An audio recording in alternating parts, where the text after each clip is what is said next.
ઉબડા ગામ મુકામે જે અમિત ખૂંટ નામની વ્યક્તિએ ગળે ફાંસો ખાઈને આપઘાત કરેલ એની વાડી ઉપર તે બાબતે હું મીડિયાના માધ્યમથી જણાવવા માગું છું કે એ બાબતે હું કે મારો પરિવાર એમાં ક્યાંય ઇન્વોલ્વ નથી કે મારા ત્રાસથી કે મારા પરિવારના ત્રાસથી કે મારા બાળકોના ત્રાસથી એને મજબૂરીથી આપઘાત કરવો પડ્યો એવી કોઈ વાત છે નહીં. રહી વાત બળાત્કારની કે પોસ્કોની કે જે લેડીસે કે જે દીકરીએ ફરિયાદ નોંધાવી હોય તે હયાત જ છે એ પોલીસનો તપાસનો વિષય છે. પોલીસ તપાસ કરે. મેં કે મારા પરિવારે કે મારા બાળકોએ કે મારા કોઈ મિત્ર સર્કલે જો એમાં કંઈ ઇન્વોલ્વ હોય અને અમારું કંઈ નામ આવે તો તમ તારે હું ગમે ત્યારે હાજર થવા માટે તૈયાર છું.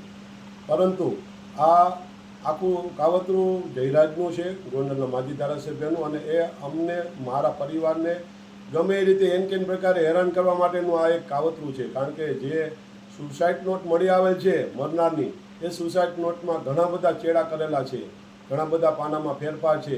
પહેલાં સવારે વોટ્સઅપના માધ્યમથી જાણવા મળ્યું કે ભાઈ એક એને લખેલું હતું કે ભાઈ મારા પરિવારનું મારી પત્નીનું ધ્યાન રાખજો, અને મારા એના મોબાઈલ નંબર લખેલા હતા.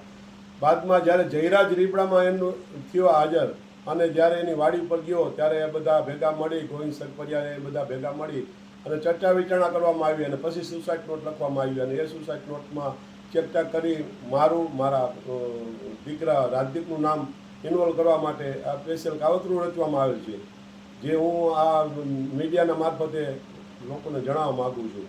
અને પોલીસનો ખરેખર એમાં તપાસ કરીને ઊંડી ઉતરે તો સત્ય હશે એ બહાર આવી જશે. જો મેં કે મારા પરિવારે ખરેખર આ દીકરીનો કોન્ટેક્ટ કરેલો હશે કે એના મોબાઈલમાં અમારો નંબર નીકળે અથવા એનો અમારા મોબાઈલમાં નંબર નીકળે તો પણ એ પણ પોલીસ તપાસ કરી શકે છે. જે માટે